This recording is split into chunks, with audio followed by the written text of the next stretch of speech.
अस्सलामुअलैकुम। उम्मीद करती हूँ आप सब लोग खैरियत से होंगे। आप सब लोगों को गानी सीक्रेट चैनल में एक नई वीडियो के साथ वेलकम करती हूँ। वीडियो शुरू करने से पहले मेरी आप लोगों से रिक्वेस्ट है कि मेरे चैनल को सब्सक्राइब कर लें और बेल आइकन को प्रेस कर लें ताकि मेरी आने वाली हर नई वीडियो आप लोगों को मिलती रहे। आज का जो हमारा टॉपिक है वो ये है कि फर्स्ट मंथ ऑफ प्रेगनेंसी, अमल के पहले महीने में हमारे जिस्म में या फिर हमारी बॉडी में ऐसी कौन कौन सी चेंजेस आती है। सबसे जो इसका पहली इंडिकेशन होती है वो पीरियड्स का मिस हो जाना, मतलब माहवारी का ना आना, पीरियड्स की डेट लेट हो जाना। तो ये फर्स्ट मंथ ऑफ प्रेगनेंसी की एक इंडिकेशन है। दूसरा ये है कि हल्की हल्की सी स्पॉटिंग होना, मतलब खून का दाग लगना। तो अगर ये दाग ज़्यादा देर तक रहे तो अपने डॉक्टर को चेक करवाना चाहिए कि अगर इसकी क्या वजह है, क्यों नहीं ब्लीडिंग स्टॉप हो रही। तो फिर आ जाता है कि ब्रेस्ट टेंडरनेस, ब्रेस्ट छाती का नरम हो जाना। ये ज़्यादा जो है पीरियड्स के दिनों में भी होता है, लेकिन ये भी हमल ठहरने की एक अलामत होती है। तो उसके बाद आता है मूड स्विंग्स, मूड्स में चेंजिंग आना। मूड्स अप एंड डाउन होते रहते हैं। कभी चिड़चिड़ापन महसूस होना, कभी हैप्पीनेस फील होना, या फिर कभी सैडनेस फील होती है, या फिर कभी हमारे मूड में चिड़चिड़ापन सा आ जाता है। तो इससे घबराना नहीं है बल्कि इसे बर्दाश्त करना है। ये हर वुमेन में कॉमन चीज़ होती है। जब प्रेगनेंसी होती है तो ये कॉमन चीज़ हो रही होती है। उसके बाद आ जाता है कि फ्रीक्वेंट यूरिनेशन, पेशाब का बार बार आना। क्योंकि हमल में प्यास बार बार लगती है तो बार बार पानी की पीने की वजह से भी पेशाब आता है। क्योंकि इसलिए प्यास ज़्यादा लगती है क्योंकि तब हमें ब्लड फ्लो ज़्यादा चाहिए होता है, या फिर ब्लैडर के ऊपर कोई वज़न वगैरह बढ़ रहा हो, जैसे baby day by day grow कर रहा होता है तो फिर ब्लैडर पे जब मतलब वज़न बढ़ता है तो भी यूरिन बार बार आता है। उसके बाद आता है कि टायर्डनेस फील होना, मतलब थकावट महसूस होना। बाज़ाहिर तो हम बहुत अच्छे और रिलैक्स फील हो रहे होते हैं, लेकिन जो हमारी बॉडी में चेंजेस हो रही होती है हार्मोनल की वजह से, तो उसकी वजह से हमें थकावट महसूस होती है। उसके बाद आते हैं कि हमारी जो फूड हैबिट है ना वो चेंज हो जाती है। कि हमें जो चीज़ें पहले बहुत ज़्यादा पसंद होती हैं वो और ज़्यादा पसंद होने लगती हैं, या फिर वो बिल्कुल भी पसंद नहीं रहती। और जो चीज़ें हमें नहीं पसंद होती वो हमारा खाने को दिल करता है। तो या फिर मतलब कुछ चीज़ें ऐसी होती हैं जो बिल्कुल भी पसंद नहीं होती वो भी हमारा खाने को दिल करता है, और जो पसंद होती है वो हमें और ज़्यादा पसंद होने लगती है। तो इस तरह जो आता है कि मॉर्निंग सिकनेस, मॉर्निंग सिकनेस में ये है कि जब एक वुमेन सुबह आफ्टर स्लीपिंग उठती है तो उसे गनूदगी सी महसूस होती है और जिस्म में थकावट सी महसूस होती है और सीने में जलन सी महसूस होती है। तो ये, या फिर मुंह में थूक वगैरह आना, तो ये मॉर्निंग सिकनेस की अलामत होती है। और हार्ट बर्निंग भी होती है क्योंकि जो प्रेगनेंसी में होता है वो हमारा मेटाबॉलिज्म जो है वो स्लोली काम करता है, हमारा डाइजेस्टिव सिस्टम डिस्टर्ब होता है, तो इसकी वजह से हमारे सीने में जलन सी रहती है। तो ये भी हमल की एक इंडिकेशन है। उसके बाद कुछ वुमेन्स ऐसी होती हैं जिनको हेडेक महसूस होता है। सर का दर्द इसलिए महसूस होता है कि ब्लड प्रेशर कम भी हो सकता है, ज़्यादा भी हो सकता है, या फिर हार्मोनल चेंजेस की वजह से भी हो सकता है। उसके बाद बैक, कमर पेन भी होती है। कुछ वुमेन्स को शुरू से कमर पेन ज़्यादा होती है, लेकिन कुछ वुमेन्स लकी होती हैं जिनको कम होती है, लेकिन ये पूरे 9 माह में रहती हैं। उसके बाद आ जाता है कि इरेगुलर बाउल मूवमेंट, जब हमारा डाइजेस्टिव सिस्टम डिस्टर्ब हो रहा होता है। डाइजेस्टिव सिस्टम डिस्टर्ब होने की वजह से जो हमारा बाउल मूवमेंट है वो इरेगुलर हो जाता है। कभी तो कॉन्स्टिपेशन हो जाती है, तो कभी जो है लूज मोशन होना शुरू हो जाते हैं। उसके बाद आ जाता है कि प्रेगनेंसी के दौरान डिस्चार्ज होता है जो थ्रू आउट प्रेगनेंसी रहता है, मतलब पूरे हमल में रहता है। तो डिस्चार्ज कभी कम होना शुरू हो जाता है, कभी ज़्यादा होना शुरू हो जाता है।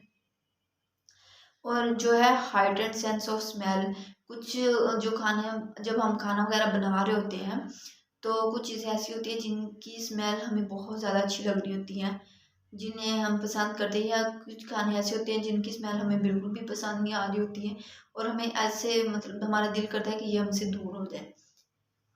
तो उसके बाद आ जाता है कि development of baby, first month में बेबी की डेवलपमेंट कैसे होगी।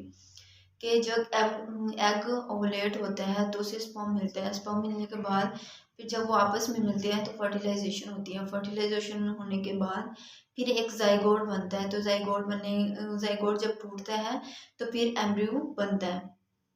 तो एम्ब्रियो जाके जो है यूट्रस में इम्प्लांट होता है। तो जब इम्प्लांटेशन होती है तो हल्की हल्की सी ब्लीडिंग होती है। जब इम्प्लांटेशन होती है वो ये कि बच्चे का यूट्रस में जाके अपना मतलब यूट्रस के साथ अपना यूट्रस के साथ जुड़ना, मतलब यूट्रस के साथ अपना साथ बनाना होता है बच्चे ने।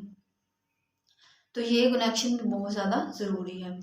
उसके बाद आ जाता है कि फर्स्ट मंथ में जो बेबी का साइज़ होता है वो मटर के दाने के बराबर होता है, और उसमें जो है हेड और बाकी जो पार्ट्स होते हैं वो बिल्कुल ही अलग अलग होके तो मतलब डेवलपमेंट होना शुरू हो जाती है। उसके बाद आ जाता है कि हमने प्रेगनेंसी को डायग्नोस कैसे करना है। सबसे पहले हमारे पास पेशेंट आते हैं तो हम उससे ये पूछेंगे कि उसने कोई जो है कॉन्ट्रासेप्टिव चीज़ें तो नहीं यूज़ की, मतलब जो हमल को रोकने के लिए। ये पूछने के बाद हम उससे हिस्ट्री लेंगे कि उसके पहले कितने बच्चे हैं। ये पूछने के बाद फिर हम उसका जो है यूरिन सैंपल लेंगे। यूरिन सैंपल लेने के बाद हम उसे लैब में भिजवाएंगे। तो अगर तो यूपीटी के ज़रिए हमें क्लियरली पता नहीं चलता प्रेगनेंसी का, तो हम फिर एक ब्लड टेस्ट करते हैं बीटा HCG। उससे फिर हम HCG का लेवल मेजर करते हैं। तो उसके बाद जो है अगर हमें उससे भी क्लियरली नहीं पता चलता तो फिर हम अल्ट्रासाउंड के थ्रू देखते हैं कि यूट्रस में क्या चेंजिंग आई है, क्या चेंजिंग नहीं आई। उसके बाद आ जाता है कि जो है मेडिकल में और कौन कौन सी इंडिकेशन आती हैं कि अवॉइड सेल्फ मेडिकेशन। हमने अपने पास से कोई भी मेडिसिन नहीं लेनी, क्योंकि जो सेल्फ मेडिकेशन होती है कुछ हमें ऐसी मेडिसिन ले लेते हैं जो हमें नहीं पता होता कि उसके बेनिफिट्स क्या हैं, उसके हमल में साइड इफ़ेक्ट्स क्या हैं, तो वो बच्चे की ग्रोथ पे इफ़ेक्ट करते हैं। तो इसीलिए आप लोगों ने सेल्फ मेडिकेशन नहीं करनी। और जो है फ्लूइड इनटेक बहुत ज़्यादा लेना है, मतलब पानी ज़्यादा से ज़्यादा पीना है, जूसेस वगैरह ज़्यादा से ज़्यादा लेने हैं, क्योंकि हमें ब्लड फ्लो ज़्यादा चाहिए होता है, हमारी एनर्जी तवानाई ज़्यादा इस्तेमाल हो रही होती है। उसके बाद आता है कि हमने जो फाइबर फूड होती है ना, फाइबर वाली फूड ज़्यादा से ज़्यादा लेनी है, क्योंकि अक्सर हम प्रेगनेंसी के दौरान कॉन्स्टिपेशन हो जाती है। तो कॉन्स्टिपेशन फिर फाइब्राइड की तरफ कॉन्स्टिपेशन होती है। कॉन्स्टिपेशन होने के बाद हेमोरॉइड की तरफ मूव कर जाते हैं। तो हमें इस चीज़ से बचने के लिए हमने अपने पेशेंट को कहना है कि वो जो है फाइबर वाली फूड यूज़ करें, फाइबर वाले फ्रूट्स खाएं, फाइबर वाली वेजिटेबल्स यूज़ करें। उसके बाद आ जाते हैं कि जब डिस्चार्ज बहुत ज़्यादा होता है तो हमने अपनी हाइजीन को मेंटेन करना है, अपना जो एनल एरिया उसको डेली वॉश करना है, और डेली जो है अपना ट्राउज़र वगैरह चेंज करना है। फिर आ जाता है कि हमने ऐसी कौन सी चीज़ें हैं जो नहीं करनी। जो कैफ़ीन होती है वो हमने नहीं इस्तेमाल करनी, क्योंकि वो बच्चे की जो है कोट पे बहुत ज़्यादा इफ़ेक्ट करती है। अगर कुछ वुमेन्स जो है अल्कोहल ले रही हैं तो उन्हें अल्कोहल नहीं लेना चाहिए, क्योंकि ये प्रेगनेंसी में बहुत ज़्यादा इशू क्रिएट करते हैं। और उसके बाद जो आते हैं कि जो हैवी केमिकल्स होते हैं जैसे पेस्टिसाइड्स वगैरह हो गए या फिर कोई भी हैवी केमिकल्स होते हैं, तो हमें उनसे जहरीले मादों से भी दूर रहना है। दूर रहना है और सफ़र से अवॉइड करना है। और during first month of pregnancy, second month या थर्ड मंथ में हमने इंटरकोर्स से अवॉइड करना है। और बाहर के खाने नहीं खाने हैं बाज़ार के, जैसे बर्गर हो गया, शवारमा हो गया या फिर पैटीज़ वगैरह, क्योंकि हमें नहीं पता होता कि वो किस तरह बनाते हैं, हाइजीन का ख्याल भी रखते हैं नहीं। तो इससे जो है प्रेगनेंसी में बहुत ज़्यादा प्रॉब्लम्स होती हैं। उम्मीद करती हूँ आप लोगों को मेरी ये वीडियो हेल्पफुल साबित हुई होगी। इंशाल्लाह मिलेंगे नेक्स्ट वीडियो में। और कमेंट सेक्शन में अपना फीडबैक लाजमी दिया करिए, आप लोगों की तरफ से हमारे लिए हौसला अफजाई होती है। और वीडियो को लाइक किया करें और शेयर किया करें। इंशाल्लाह मिलेंगे नेक्स्ट वीडियो में, तब तक के लिए अल्लाह हाफिज़।